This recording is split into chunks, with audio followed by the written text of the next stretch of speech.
तो देखिए स्टूडेंट्स, एक सवाल इस तरह से है। 5 वर्ष बाद जैकब की आयु उसके पुत्र की आयु की 3 गुनी हो जाएगी।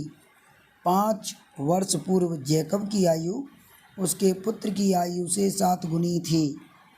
उन दोनों की वर्तमान आयु क्या होगी? तो देखिए इस प्रश्न को हम हल करते हैं। तो सबसे पहले हम इन दोनों की आयु को मान लेंगे। तो मैं मान लेता हूँ, माना जैकब की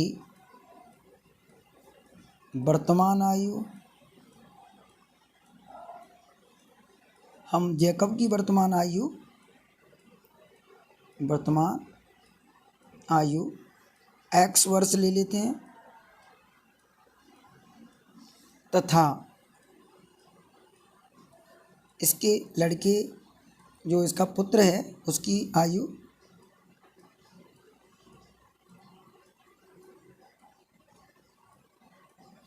उसे हम y मान लेते हैं।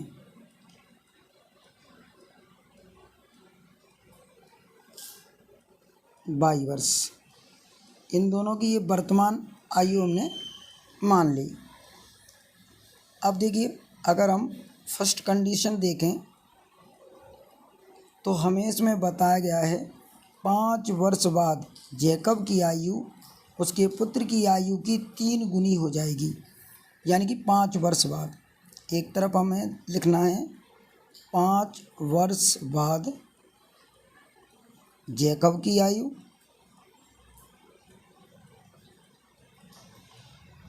और एक तरफ हम लिख देंगे 5 वर्ष बाद पुत्र की आयु।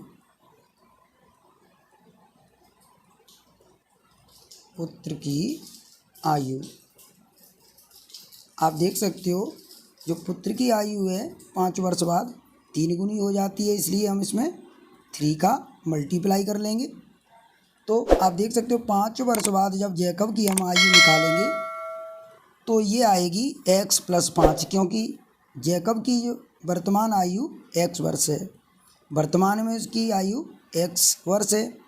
5 साल बाद की बात करेंगे तो हम x में 5 जोड़ देंगे, तो इस लैंग्वेज के नीचे x + 5 लिख दिया जाएगा। अब ये 5 वर्ष बाद पुत्र की आयु है, तो पुत्र की जो वर्तमान आयु है वो y वर्ष मान रखी है हमने, तो y में हम 5 जोड़ देंगे। ठीक है, बाद के लिए जोड़ दिया जाएगा और जब पहले या पूर्व ऐसा कहीं आए तो वहाँ पर घटा देते हैं।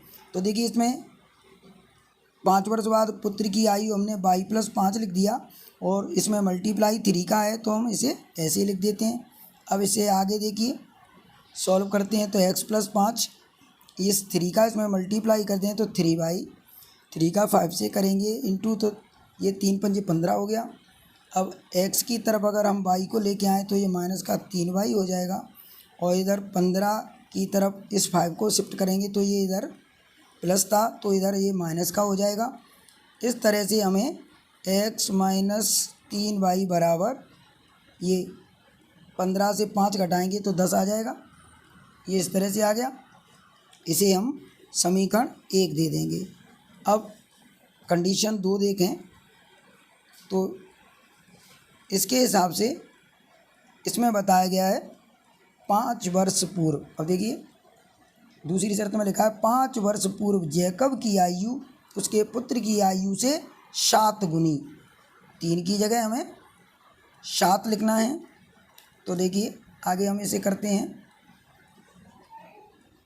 5 वर्ष पूर्व जैकब की आयु बराबर हम लिखेंगे 5 वर्ष पूर्व पुत्र की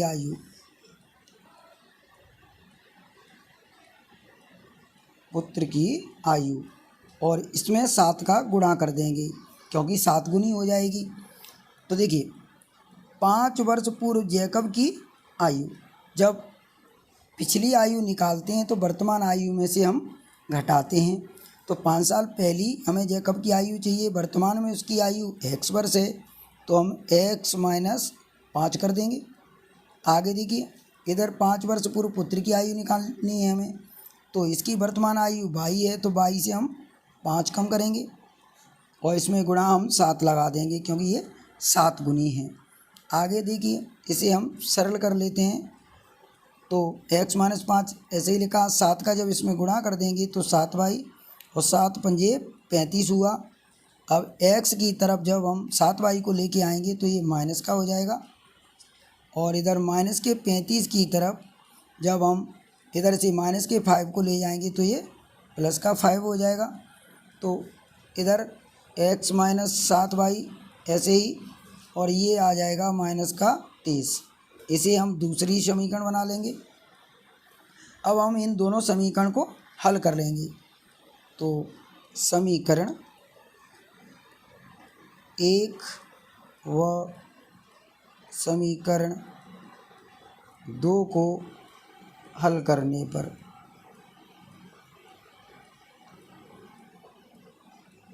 तो हम दोनों समीकरण को उतार लेंगे।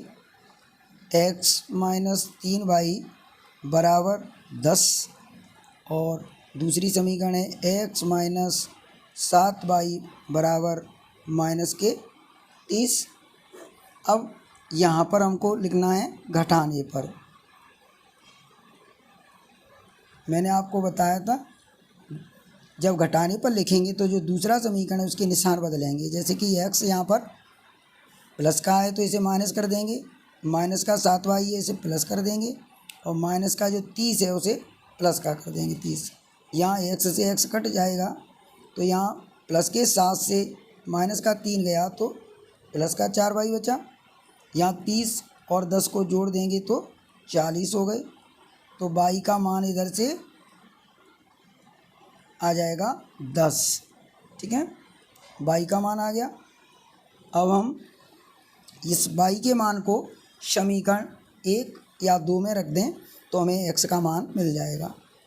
तो y का मान समीकरण 1 में रखने पर, मैं एक समीकरण से ही x की वैल्यू निकाल लेता हूँ। तो हमें समीकरण 1 दिया है x माइनस 3y बराबर 10। जब इसमें मैं x ऐसे ही रख दूँ 3 और y की जगह मुझे लिखना है 10, तो ये इस तरह से आ जाएगा x माइनस 10 दिया 30 हो गया। ये 10 मैं ऐसे ही रखूँगा, x को इधर ही रखिए। तो 10 की तरफ जब 30 को ले जाएंगे तो प्लस का हो गया, तो 10 और 30 जोड़ देंगे तो ये यहाँ 40 मिल गया। यानी हमें x की वैल्यू 40 मिल गई है। आप देख सकते हो हमें x का मान 40 मिल गया। तो हम इसके लिए अतः लिख देंगे, अतः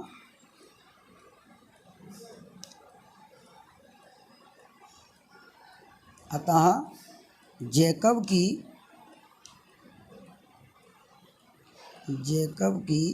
वर्तमान आयु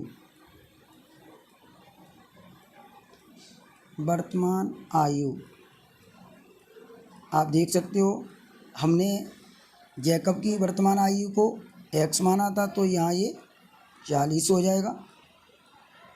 मैं 40 वर्ष लिख देता हूँ। तथा जो पुत्र की आयु है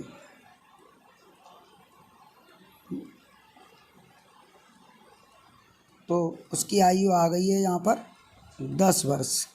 तो पुत्र की वर्तमान आयु आ गई 10 वर्ष।